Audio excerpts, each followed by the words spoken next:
Eh bien, nous nous retrouvons pour la deuxième partie de cette petite histoire de la brique de Toulouse. Dans la première partie, nous avons vu ce qu'était la tradition constructive à Toulouse, du Moyen Âge jusqu'au XVIIIe siècle, et comment les briques foraines, quoique de qualité hétérogène, étaient appréciées au point que l'esthétique de la maçonnerie de briques était reproduite même sur les enduits. Dans cette deuxième partie, nous verrons comment des influences extérieures sont venues, à partir du dernier tiers du XVIIIe siècle, influencer cette tradition, parfois profondément.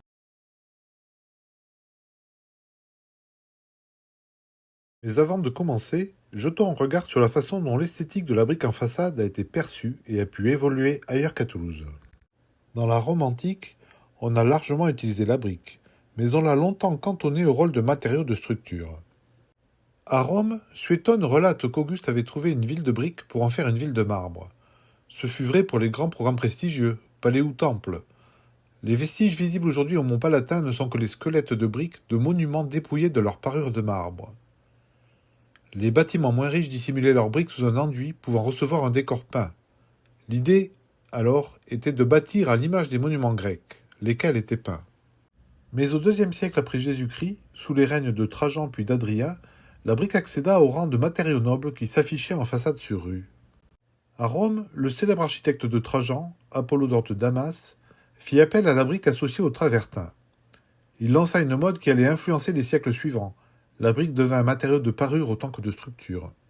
Pour la tombe dite d'Agna Regilla, toujours à Rome, le parti décoratif allia pour sa part des briques jaunes à des briques rouges. Ainsi, tous les éléments de cette problématique de la valeur esthétique et culturelle de la brique étaient-ils déjà présents dans la Rome antique. Au début du XVIIe siècle, à Paris, la brique fait partie des programmes architecturaux les plus prestigieux. C'est le cas place des Vosges, où elle côtoie la pierre et l'ardoise. Et elle n'y est sans doute pas bon marché, car certains bâtiments recourent au subterfuge d'une fausse brique peinte. On retrouve aussi la brique dans la cour de marbre du château de Versailles, certainement le programme le plus prestigieux du royaume à cette époque.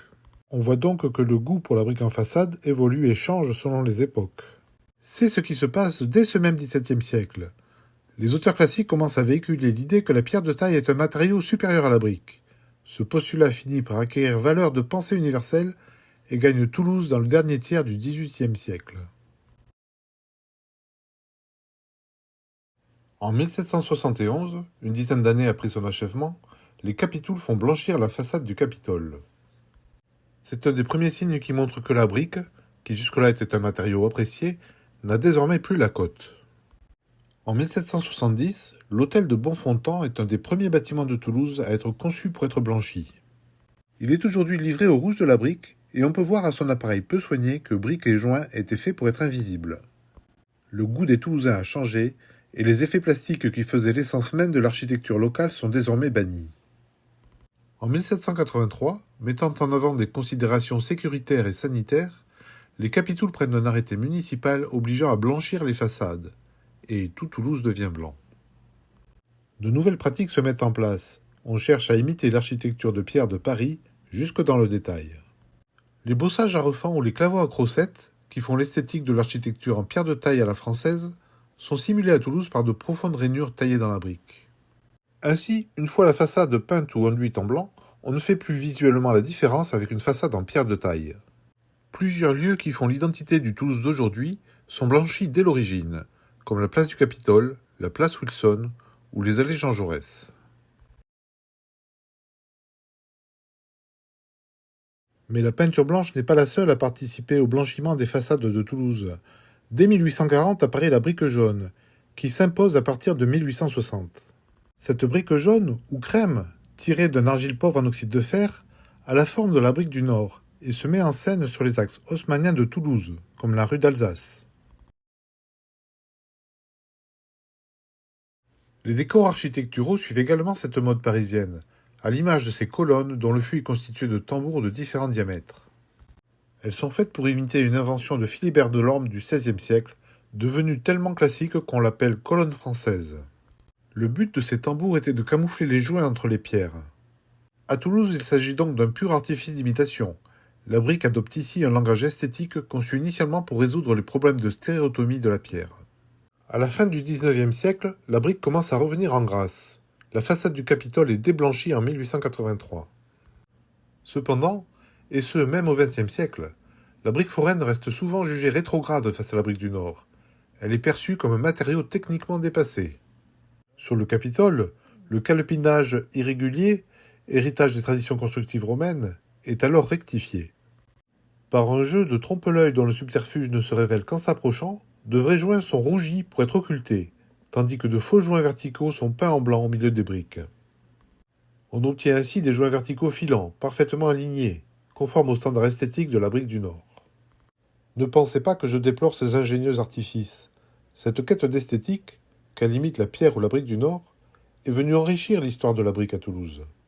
En recherchant l'imitation d'une culture nationale dominante, ces façades ont fini par créer quelque chose d'unique, qui participe aujourd'hui à l'identité même de Toulouse.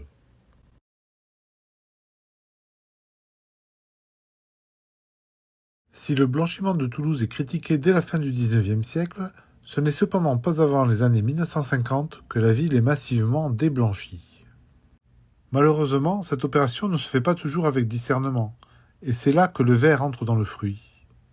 En effet, dans l'enthousiasme de rendre sa brique à Toulouse, sont aussi mises à nu des briques pas assez cuites, qui nécessiteraient une protection mais n'en reçoivent pas. Quelques décennies plus tard, les architectes des monuments historiques et des bâtiments de France constatent les dégâts. Et c'est là le début d'un malheureux malentendu. Un certain nombre d'acteurs du patrimoine à Toulouse vont alors considérer que la brique n'a jamais été faite pour être vue en façade, et qu'elle était nécessairement cachée pour être protégée. Or, penser ainsi est un premier pas vers la négation de la réalité historique de la brique à Toulouse.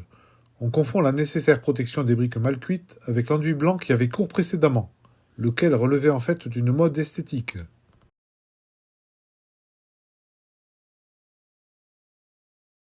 Au début des années 1990, le ravalement de l'hôtel d'Acéza va être l'objet d'un sévère désaccord entre des historiens toulousains et l'architecte en chef des monuments historiques. Cet ancien hôtel particulier, joyau de l'architecture toulousaine de la Renaissance, pourrait pourtant passer pour un manifeste de l'art de mettre en valeur la brique au XVIe et XVIIe siècle. En effet, la façade est sur cour a été conçue pour afficher une belle brique nue, mise en valeur par des joints rubanés. Au-dessus de la loggia, au sud, de la fausse brique peinte a été réalisée sur la maçonnerie. On s'y tromperait. Mais ce sont les façades sur cour ouest et nord, les plus anciennes car construites en 1555 et 1556, qui vont cristalliser les débats. En effet, l'architecte considère que le concepteur des façades d'Acézat, Nicolas Bachelier, a voulu imiter l'architecture de pierre de la façade Lescaut de la cour carrée du Louvre, qui passe pour être l'archétype de l'architecture de la Renaissance en France. Son plan de ravalement comportait donc l'application d'un enduit blanc sur ces deux façades classiques. Mais les historiens toulousains ne tombent pas d'accord avec cette analyse. Et en effet, on pourrait considérer que ces façades d'Acézat se rapprochent plus de gravures de Sebastiano Serlio, auteur de nombreux traités d'architecture ayant eu une influence considérable à la Renaissance, et qui cite à plusieurs reprises des pratiques romaines briques et pierre. Chacun s'entêtant dans sa théorie, on échange presque des noms d'oiseaux, et les façades d'Acézat sont finalement recouvertes d'un simple badigeon blanc qui évoque la pierre tout en laissant apparaître la brique, et qui a d'ailleurs largement disparu de nos jours. Malheureusement, à cause de ce différend qui aurait dû se limiter à cet exemple particulier, bon nombre d'architectes toulousains vont prendre le parti de l'architecte en chef des monuments historiques et vont vilipender les excès, vous avez noté les guillemets, des historiens, décrits comme des promoteurs trop zélés d'une Toulouse ville rose qui passe pour du folklore. Ajoutez-y le premier pas vers un malentendu, vu au chapitre précédent où il a été question du déblanchiment, et c'est ainsi qu'est né le narratif qu'on a pu entendre lors du premier forum Toulouse Patrimoine d'Avenir, en 2015, quand un des principaux intervenants a déclaré lors de son intervention, par ailleurs fort intéressante, que les Toulousains n'ont jamais aimé la brique, et que c'est un passé qu'on se réinvente. Si vous avez regardé ma vidéo précédente, qui constitue la première partie de ma petite histoire de la brique de Toulouse, vous aurez compris en quoi consiste le malentendu que j'évoque. Mais pour ne pas rester sur mon seul son de cloche, je vous invite vivement à visionner sur YouTube une vidéo de Valérie Nègre, qui est à la fois architecte et historienne, professeure d'histoire des techniques à la Sorbonne, intitulée « Crue ou cuite, la brique dans le bâti patrimonial ». Elle intervient dans la deuxième partie de cette vidéo, à 48 minutes et 47 secondes, sur les revêtements de la brique dans le Midi toulousain. Si le sujet vous intéresse, ce seront 30 minutes bien investies.